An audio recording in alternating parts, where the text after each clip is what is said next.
इस कॉलेज का बहुत बहुत आभारी हूँ कि आपने लॉ के बच्चों को इस सब ये सब्जेक्ट दिया। ये लोग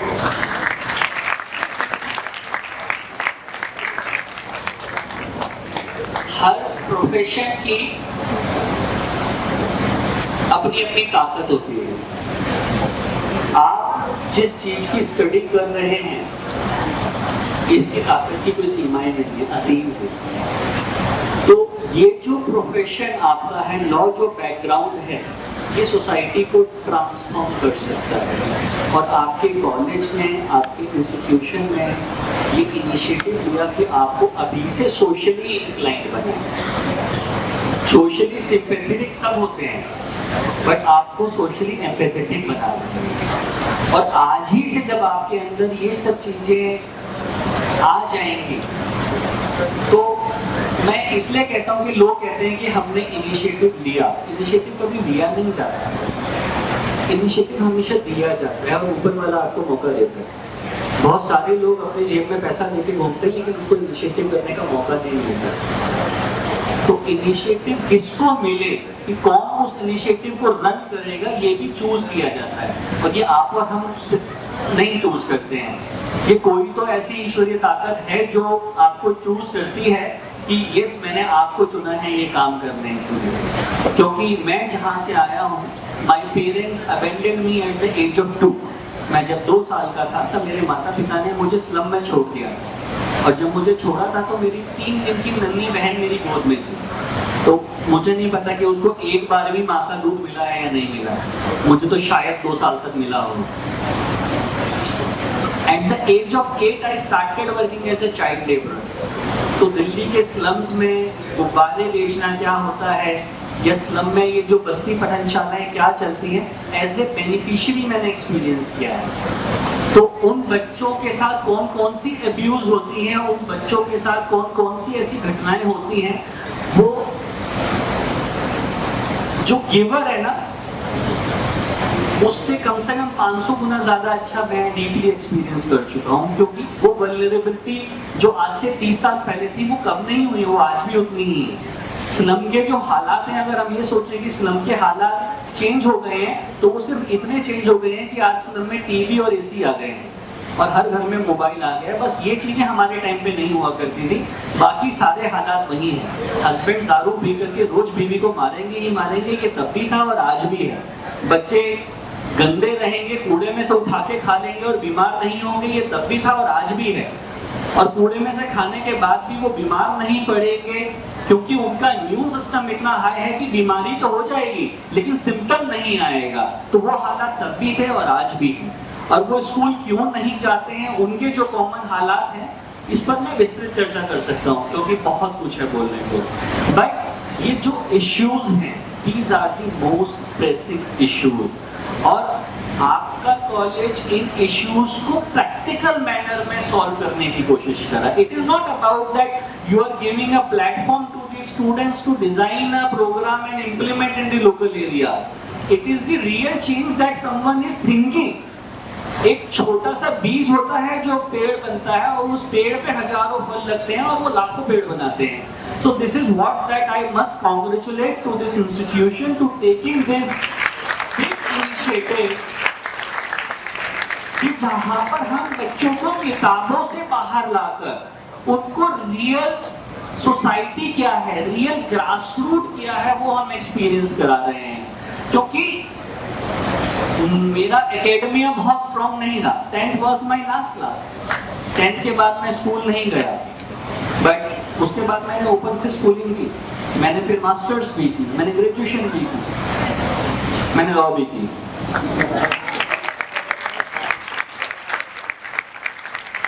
और वो सिर्फ इसलिए की क्योंकि मुझे लगता था कि सबके पास जो एफर्ट्स हैं वो लिमिटेड हैं, लेकिन जब लॉ आपकी कलम पे आती है ना, तो आपके जीवन में शार्पनेस आती है। और जब आपको रास्ते पता चल जाते हैं तो सफर छोटा हो जाता है। जब आपको तरीके पता चल जाते हैं ना कि इस प्रॉब्लम को सॉल्व कैसे करना है, तो उतना ही कम एनर्जी में आप डायरेक्ट इम्पैक्ट करते हुए रेवोल्यूशन ला सकते हैं। और लॉ एक ऐसा टूल है जो बड़ी से बड़ी प्रॉब्लम्स को सॉल्व करने की ताकत रखता है, खासकर जो प्रशासनिक हैं और जो सामाजिक हैं दोनों, क्योंकि वो सरकार पर भी प्रहार करता है और वो व्यक्ति पर भी प्रहार करता है। तो जो प्रॉब्लम्स हैं, क्योंकि प्रॉब्लम्स पर सीधा प्रहार करने का जो दायित्व है वो किसका है? वो विधि का है, और आप विधि को पढ़ रहे हैं।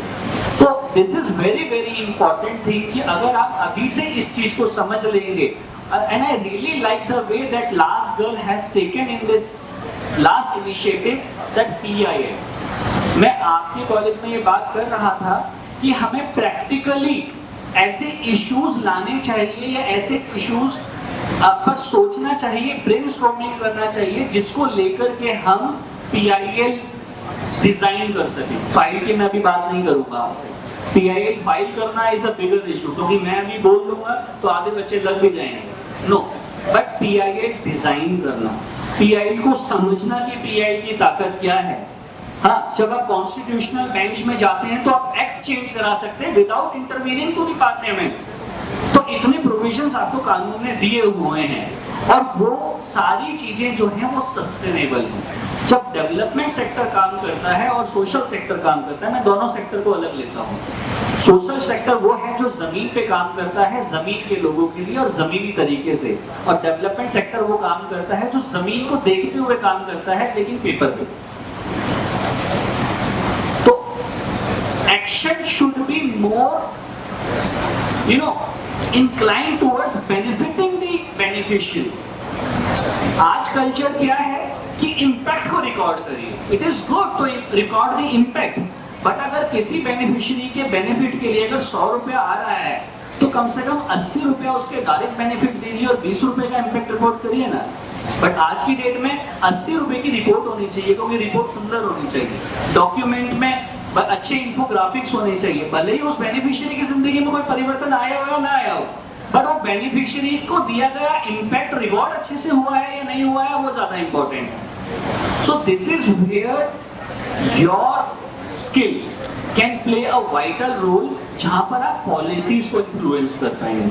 अगर यही सारे बच्चे अगर अभी बिजनेस स्टडीज के होते या किसी और बैकग्राउंड के होते तो मैं ये बात नहीं बोलता, ये मैं कॉमन बात नहीं कह रहा हूँ, बट आप लोग पॉलिसी इन्फ्लुएंस कर सकते हैं डायरेक्टली थ्रू योर एक्शन।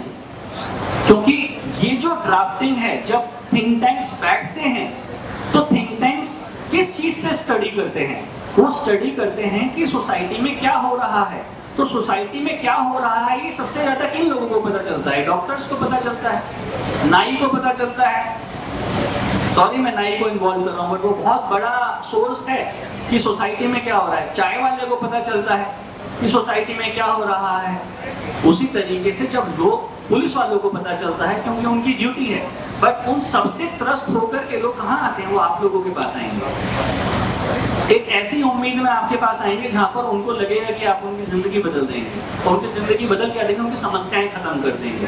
तो वहां पर वो अपनी असली कहानी आपके साथ रखते हैं, तो वहां पर आपको रियल सिचुएशंस पता चलती हैं।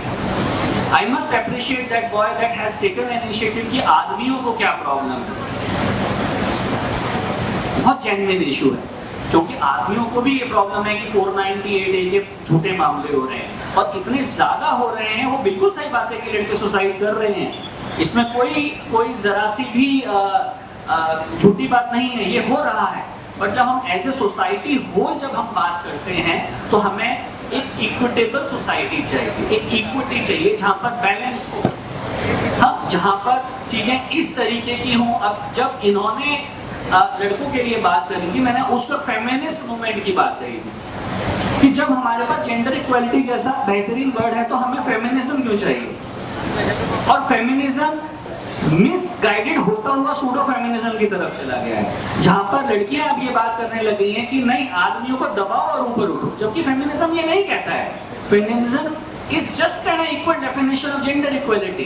तो क्या होता है कि हम जिस सोसाइटी में रह रहे हैं, we are into the developing society. हम लोगों के हर 200 किलोमीटर पर खान पान, रहन सहन, भाषा, आदत सब चेंज हो जाता है, कल्चर चेंज हो जाता है। हम एक कल्चरल बिलीफ की एट्रोसिटी से दबे हुए लोग हैं। मेंस्ट्रुएशन को लेकर के एक लड़की दिल्ली नोएडा में जो सफर कर रही है, कानपुर में कुछ और सफर कर रही है, बाराबंकी में कुछ और सफर कर रही है, आसाम में चले जाओगे तो सूअर लोग हैं, वहां पर अगर ड्यूरिंग दी नवरात्रा अगर वो मेंस्ट्रुएट कर रही है तो एक साल तक उसको खाना नहीं मिलेगा। So these kind of problems, cultural belief हम लोगों की सोसाइटी में हमारे हर चीज से ऊपर है।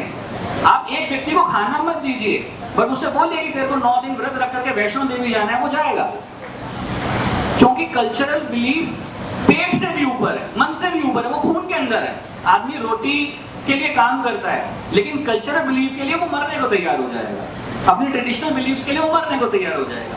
तो because we are a developing nation, then we have to think of कि हमारी जो प्रॉब्लम्स हैं वो नीचे से एड्रेस अगर होनी शुरू होंगी तो ही हम उसका सस्टेनेबल सॉल्यूशन दे पाएंगे।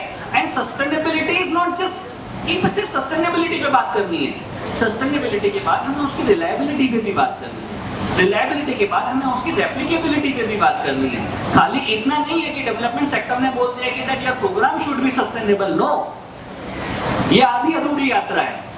अगर प्रोग्राम आपका रिलायबल नहीं है और रेप्लिकेबल नहीं है तो आपने कुछ अचीव नहीं किया। खाली इम्पैक्ट डॉक्यूमेंट बनाने के लिए इम्पैक्ट मेजर कर लेना और उसको अच्छे से ड्राफ्ट करके प्रेजेंटेशन में बना देना और 2 साल बाद आपको ये भी नहीं पता कि आपके बेनिफिशियरी की जिंदगी में हो क्या रहा है। अगर आपने अपने बेनिफिशियरी को सीकर से गिवर नहीं बनाया है ना, तो मेरा मानना है कि आपने कुछ भी काम नहीं किया। सो this is very very important.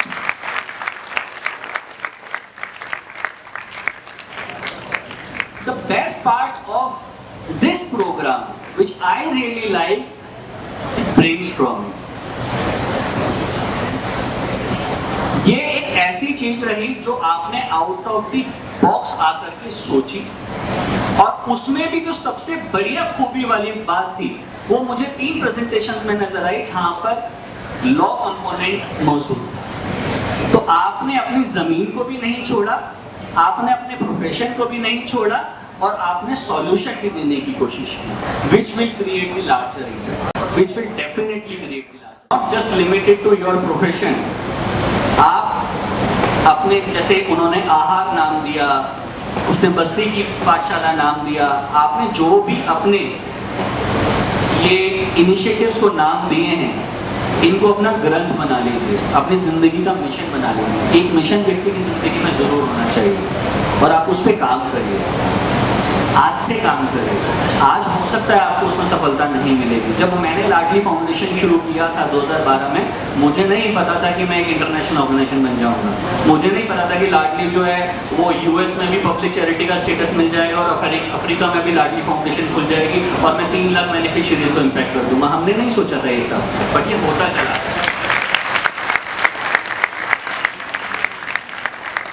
ये इसलिए होता चला गया क्योंकि हम जमीन पर थे, हम डायरेक्टली बेनिफिशियरी से इम्पैक्ट कर रहे थे। और पिछले 12 सालों में हमने फंडिंग के लिए अप्रोच नहीं किया। सॉरी, आप पहले दिन फंडिंग की बात कर रहे हैं, सॉरी, बिल्कुल मत करिए, आप काम करिए। फंड ऐसे पीछे भाग के आएगा ना आपके, आप संभाल नहीं पाओगे। आज की डेट में एनजीओज के लिए fund management is the big issue rather than fund raising. क्योंकि जब आप एनजीओ प्रोफेशन में होते हैं then you are a public representative. Prevention of corruption act का 17A जो एक सरकारी अधिकारी पे लगता है ना, वही एक एनजीओ के चीफ फंक्शनरी पे लगता है। ये पानी की बोतल आप अपने कॉलेज में 20 रुपए की खरीद सकते हैं। मैं अगर 3 रुपए में भी इसको खरीद रहा हूँ तो मुझे 3 वेंडर कोटेशन चाहिए और जस्टिफाई करना पड़ेगा कि मैंने इन्हीं से क्यों लिया। तो जब आप सोशल वर्क के लिए सोच रहे हैं ना, तो आप हैंड्स के बारे में सोचिए कि कितने लोग आपसे जुड़े हैं। आप उनसे इन काइंड सपोर्ट की एक्सपेक्टेशन करिए रेदर देन फंड। जब लाडली हमने शुरू की थी तो हमारा उद्देश्य ये था कि डिले ऑफ मैरिज की वजह से जो लड़कियां फोर्स प्रोस्टिट्यूशन में का शिकार हो जाती हैं या ट्रैफिकिंग का शिकार हो जाती हैं, हम ऐसे पेरेंट्स को आइडेंटिफाई करेंगे जो अपनी बढ़ती हुई उम्र की लड़कियों के लिए लड़का ढूंढ रहे हैं but they are unable to verify the groom's background. तो हमने सिर्फ इतना काम शुरू किया था कि हम उन लड़कों का पुलिस वेरिफिकेशन करेंगे और ये चेक करेंगे कि वो लड़का कोई क्रिमिनल रैकेट से बिलोंग तो नहीं करता जो 1 साल के अंदर बच्चा पैदा करके उसको सीधा प्रोस्टिट्यूशन के लिए तैयार करेगा। तो ऐसे केसेस हमने आइडेंटिफाई करना शुरू किया। देन हमने कम्युनिटी को बोला कि इनकी बच्ची की शादी करनी है, आप हमें सामान दे दीजिए। हमने पैसा नहीं मांगा किसी से। और हमने 2012 में लाडली फाउंड की थी सितंबर में, और 24 नवंबर 2012 को 44 लड़कियों की शादी का खर्चा उठाया था, और वो बहुत ग्रैंड इवेंट हमारा हुआ। और उसके बाद भी 2012 से लेकर 2018 तक लाडली फाउंडेशन ने 1 रुपया नहीं मांगा हम लोगों ने किसी से। 2018 में हमें पहला CSR मिला था, जब 2017 में रन फॉर लाडली हमने किया, जिसमें Rajnath Singh ji as a home minister chief guest आए थे। 25,000 male population gather together to uphold the idea of gender equality.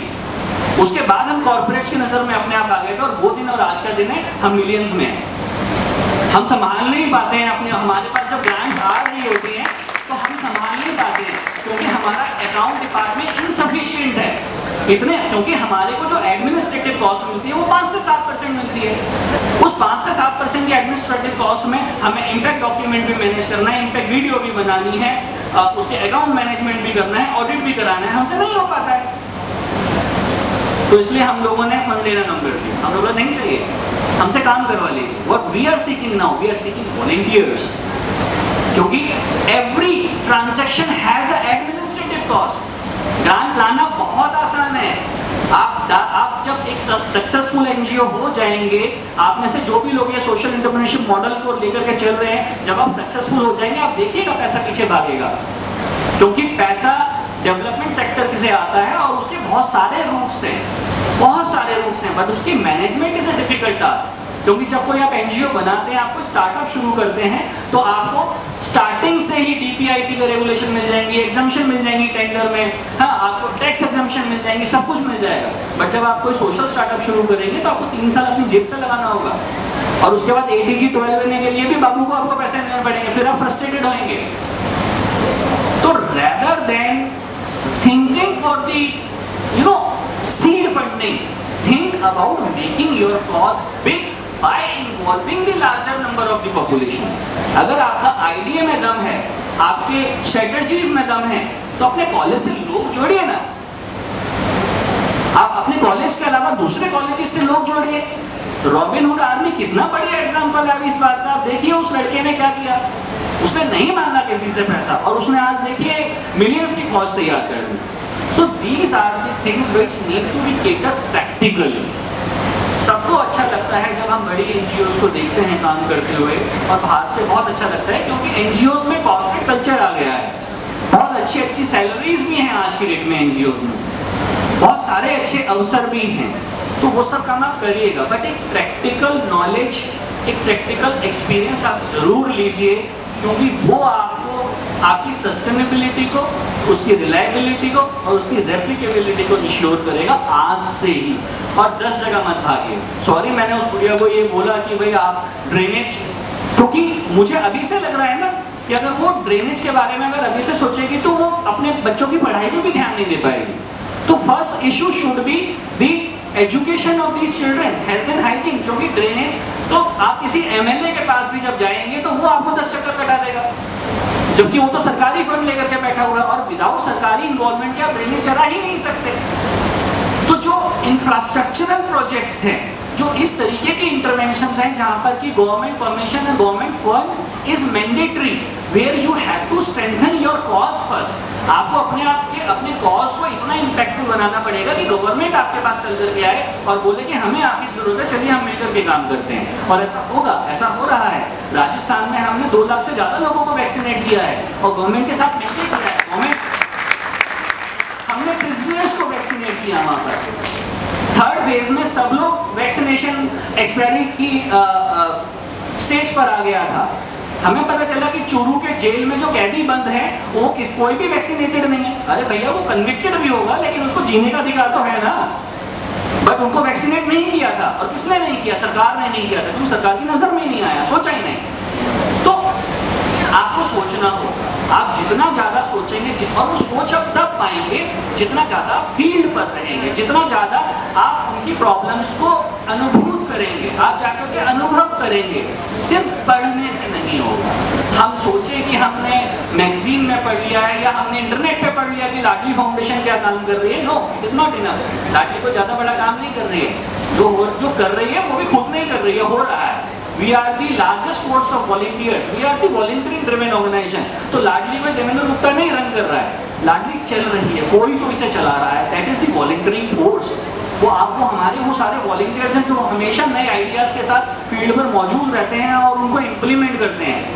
हमने 2,70,000 बच्चों का दिल्ली में 5 किलो से ज़्यादा वेट बढ़ाकर उनको अंडर नरिश जोन से बाहर किया और 1 रुपया खर्च नहीं है, सिंगल रुपी। सिर्फ आइडिया की बात थी।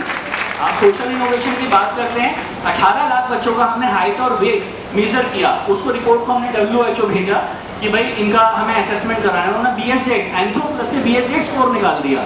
तो 2 कैटेगरी में बच्चे डिवाइड हुए, ऑरेंज जोन और रेड जोन। तो 3,51,000 बच्चे, डेटा है मेरे पास, मैं बड़ा फिगर के साथ बोलता हूँ, 3,51,854 बच्चे जो हैं वो रेड जोन में थे।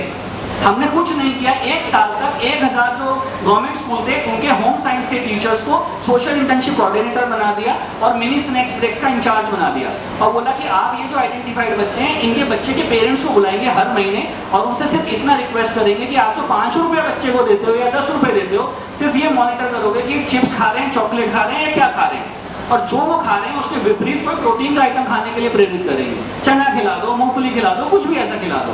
और घर से हम ये तो नहीं कह सकते कि भाई आप अपने बच्चे को जो है ये मतलब स्वादिष्ट और संतुष्ट और फुली आहार भेजो, क्योंकि सारे गरीब बच्चे थे। तो हमने बोला भैया जो भी आप भेज सकते हो, एक हरी सब्जी जो भी आप अपने बच्चे के लिए बनाते हो, खासकर चुकंदर और गाजर उसमें ऐड कर सको तो उसे दे दो, क्योंकि खाता नहीं है। तो हमने बोला वो खाए या ना खाए, आप टिफिन में डाल के भेज दो। हम लोगों ने रिसेशन से 1 घंटा पहले मिनी स्नैक्स ब्रेक चालू किया और पीयर ग्रुप में बच्चों को खिलाना शुरू किया। तो कोई गाजर लाया हुआ था, कोई दाल का कुछ लेके आया, कोई लोबिया लाया हुआ था, तो सब मिलकर के खाने लग गए। जो चुकंदर नहीं खाता था वो भी खाने लग गया। 1 साल बाद टाइम्स ऑफ इंडिया के साथ मिलकर के सर्वे हुआ एंड 63.7% बच्चों का 5 किलो से ज्यादा वेट बढ़ा। और इस पूरे प्रोग्राम में 1 रुपया कॉस्ट नहीं है, 1 रुपया, कोई कॉस्ट नहीं, ना गवर्नमेंट का पैसा लगा, सिर्फ टीचर्स को हमने सर्टिफिकेट दिए। हमारे साथ 800 वॉलंटियर्स थे, उनको हमने सर्टिफिकेट दिया और वो चल रहा है प्रोग्राम। तो कोई बड़ा काम करने के लिए शुरू से पैसे के बारे में नहीं सोचना, बाद में आपको ये सोचना पड़ेगा कि इसको संभालने कैसे, क्योंकि काम बहुत बड़ा होना चाहिए आपका काम। थैंक यू सो मच, क्योंकि मैं फ्लो में आया तो चलता रहेगा। You are most welcome to ask me. Thank you. Please give a loud round of applause for Shri Devendra Kumar ji. So your life story itself is very inspiring for all of us. And once again, we should again give a loud round of applause for all the volunteers who are part of this Ladli Foundation and bringing a social change in the society. And sir, I would now like to request our director, sirs. Q&A round, if yes. I'm all ready. I'm set to have the questions. क्योंकि मुझे लगता है कि आप लोगों के बीच में से अगर सवाल आएंगे तो एक वायरस पैदा हो सकता है, revolution. Have any questions? A wonderful platform here. We have with us such an eminent guest. Utilize this opportunity, ask questions. भाई अगर लॉ के बच्चों से भी अगर क्वेश्चन नहीं आएंगे तो वो लोग कैसे चलेगा?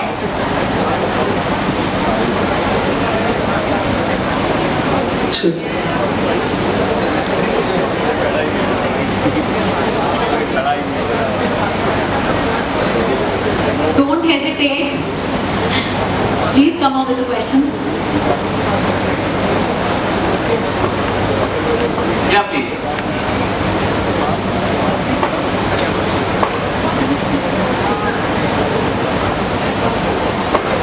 खासकर जिन बच्चों ने प्रोजेक्ट सबमिट किए हैं, they can ask for their project without the, क्योंकि रिजल्ट तो जा चुका है। अब मैं कमियां भी अच्छे से बता पाऊंगा। Hello. Good afternoon, sir.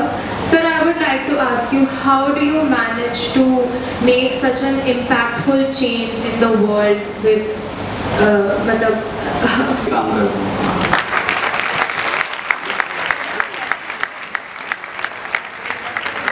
I took my financial retirement at the age of 35. मैंने 35 की एज में, अभी मैं 37 का हो गया, 2 साल पहले लगभग, हाँ कोविड में ही I was having 2 subway franchisee and I was having a big manpower consultancy business also. I was having 400 employees. Once I realise कि मेरी लाइफ इतनी है कि मैं अपनी रेस्ट ऑफ द लाइफ जो है एक अच्छे इन्फ्लेशन के साथ प्लान करके आई टुक फाइनेंशियल रिटायरमेंट, क्योंकि मैं वहाँ पर बोर हो जाता था, एनर्जी नहीं रहती थी। ये मेरा पैशन था, तो मेरे को पता चला कि मुझे यहाँ पर काम करना है।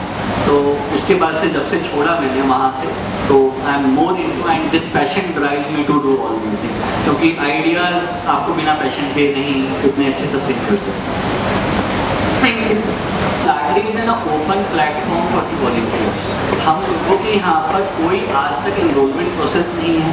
हम लोगों के यहाँ पर कोई सिस्टम ही नहीं हमने बनाया। हमने सिर्फ एक प्लेटफॉर्म दिया है लोगों को कि आप हमारी जो इंटरवेंशन है, अब आप कोई इंटरवेंशन बनाएंगे, आप उसमें 10 साल में जितना सीखेंगे वो सेम इंटरवेंशन लाडली के वेबसाइट पर अवेलेबल है, जहाँ पर चैलेंजेस भी लिखे हुए हैं, प्रॉब्लम्स भी लिखी हुई हैं, उसके सॉल्यूशंस भी लिखे हुए हैं। तो उसके लिए आपको लाडली ज्वाइन करने की जरूरत नहीं है। आप वहाँ से पढ़िए और अपने लोकल स्लम में इम्प्लीमेंट करिए। आपको लाडली का नाम भी क्यों चाहिए तो लगा लीजिए, नहीं है तो अपने नाम से करिए ना। Sir, I just need that I can start the same thing or continue the same thing to other cities like Delhi is having around 675 slums. So I just want to take this initiative of Basti Pathshala in nearby areas also. आप उस जगह करिए जिस जगह आप सबसे ज़्यादा मौजूद हैं। आप 10 जगह नहीं कर सकते, डोंट बी ऑपोजिट। आप एक जगह पर अपने आप को, पहले मैंने बोला ना, formula should be SRR, sustainability, reliability, replicability. आप अपनी एक बस्ती की पठनशाला को इस तरीके का बना दीजिए कि वो आपके बिना चल सके, तब दूसरे के बारे में सोचिएगा, तब तक नहीं। Sir, as we talk about that एक बस्ती की पाठशाला को, तो सर उसको तो वो अभी भी मेरे बिना चल रही है and I will be there. Sorry to say आपके बिना चल तो रही है, लेकिन आपको पता कुछ नहीं है उसके बारे में। Sir, as I'm here since 6 to 4 You have to months, so deeply I involved. just You have to deeply involved in that. आपको आपकी 75 बच्चों के नाम पता होने चाहिए Sir, I और will be 75 बच्चों की जिंदगी में चल क्या रहा है वो पता होना चाहिए। उन 75 बच्चों की जिंदगी में बाहर से क्या परेशानियां आने वाली हैं या आ सकती हैं, उनका भविष्य क्या है वो आपको पता होना चाहिए। जब इतनी चीजें आपको पता हो जाएंगी तब आप उसे पठनशाला के बारे में सोचिए। Thank you, sir. Thank you so much, sir, for inspiring our students. Now I would like to request the director, sir, to kindly come on stage.